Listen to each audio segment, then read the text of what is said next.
Assalamualaikum teman-teman, bersama dengan saya Azizah Pratiwi Dewi Srikandi dengan NPM 2031070005, ditemani dengan rekan saya Evania Damayanti NPM 2031070009. Kali ini kita akan membahas perihal tokoh psikologi Islam yaitu Al-Ash'ad bin Qais Al-Kindi. Teman-teman tahu tidak apa itu psikologi Islam? Atau bagaimana sih sejarahnya? Baiklah, hal ini akan disampaikan oleh rekan saya, Kak Evania Damayanti. Baik, di sini sebelumnya saya akan menyampaikan mengenai psikologi Islam.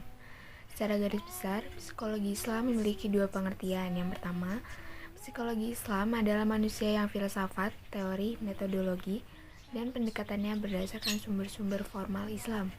Yang kedua, psikologi Islam adalah corak psikologi yang berkenaan mengenai citra manusia menurut ajaran Islam, yang mempelajari mengenai pola perilaku dalam berinteraksi terhadap diri sendiri, lingkungan hidup, dan alam kerohanian, yang bertujuan untuk meningkatkan kesehatan mental dan kualitas keagamaan.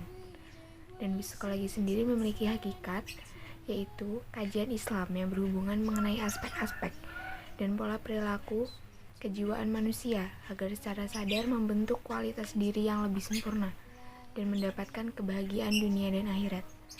Dalam hakikatnya, psikologi Islam memiliki 3 unsur pokok. Yang pertama, psikologi Islam adalah salah satu kajian dalam masalah keislaman. Yang kedua, psikologi Islam memiliki tujuan yang hakiki, yaitu merangsang kesadaran diri agar membentuk kualitas diri yang lebih sempurna hingga mencapai kebahagiaan dunia dan akhirat. Yang ketiga, psikologi Islam merupakan salah satu bentuk disiplin di mana seseorang dapat mengerti konsep diri, harga diri, aktualisasi diri, realisasi diri, kesadaran diri, citra diri, dan evaluasi diri. Dan dalam sejarah perkembangan psikologi Islam terdapat 2 aspek. Yang pertama aspek internal, yang kedua aspek eksternal. Di sini kami membahas mengenai aspek internal, yaitu aspek yang berasal dari dalam, berupa sumber-sumber ajaran dan pemikiran-pemikiran. Aspek internal yang pertama yaitu ayat-ayat dalam Al-Quran yang membahas mengenai psikologi, yaitu terdapat pada surat ke-5 ayat 30-31 dan surat ke-1 ayat 36-37. Dalam ayat tersebut menceritakan mengenai Adam dan Hawa yang melakukan kesalahan dengan melanggar perintah Allah dan mereka meminta ampun kepada Allah. Dan cerita yang kedua yaitu mengenai 2 anak Adam yang salah satu dari mereka melakukan kejahatan dengan membunuh saudaranya. Hal tersebut dilakukan karena ada sifat keakuan, keirian dalam dirinya. Dalam cerita tersebut dapat diambil kesimpulan bahwa motivasi psikologis manusia yang terdistorsi membawa pengaruh dalam perilaku seseorang, dan manusia juga melakukan sesuatu dengan imitasi dan pengalaman yang dia punya.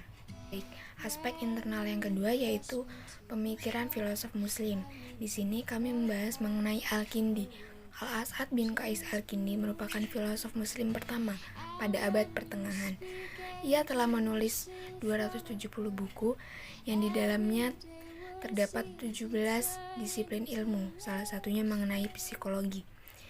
Dalam suatu karyanya yang berjudul Tentang Tidur dan Mimpi dan Filsafat Pertama, Al-Kindi menjelaskan mengenai fungsi-fungsi tentang jiwa dan konsep intelektual manusia. Ia dipengaruhi oleh teori kejiwaan Aristotelian.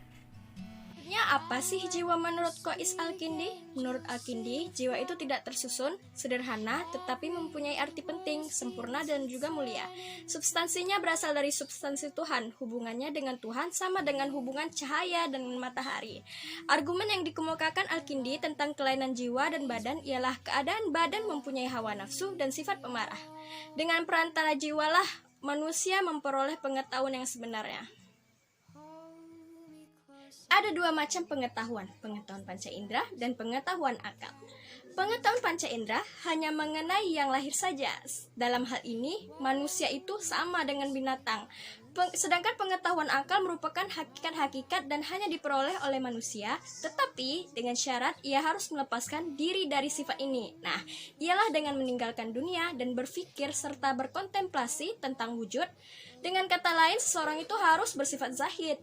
Kalau jiwa telah dapat meninggalkan keinginan-keinginan badan, bersifat dari segala noda, kebendaan, dan senantiasa berpikir tentang hakikat-hakikat wujud, dia akan menjadi suci, dan ketika itu akan dapat menangkap gambaran segala hakikat, tak ubahnya sebagai cermin yang dapat menangkap gambaran dari benda-benda yang ada di depannya.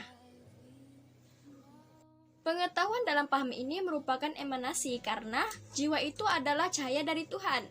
Jiwa dapat menangkap ilmu-ilmu yang ada pada Tuhan. Tetapi kalau jiwa itu kotor, maka sebagaimana halnya dengan cermin kotor, jiwa tidak dapat menerima pengetahuan-pengetahuan yang dipancarkan oleh cahaya berasal dari Tuhan.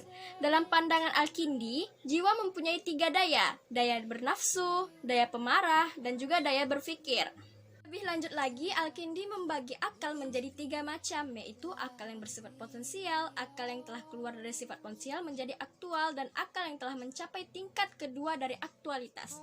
Untuk itu, ia menganalisa bahwa aksi hakiki adalah perbuatan yang merupakan buah dari niat dan kehendak, dan bahwa kehendak manusia merupakan potensi psikologis yang digerakkan oleh getaran-getaran.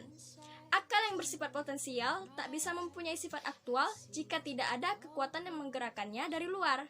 Dan oleh karena itu, bagi Al-Kindi ada lagi satu macam akal yang mempunyai wujud di luar jiwa manusia dan bernama akal yang selamanya dalam aktualitas.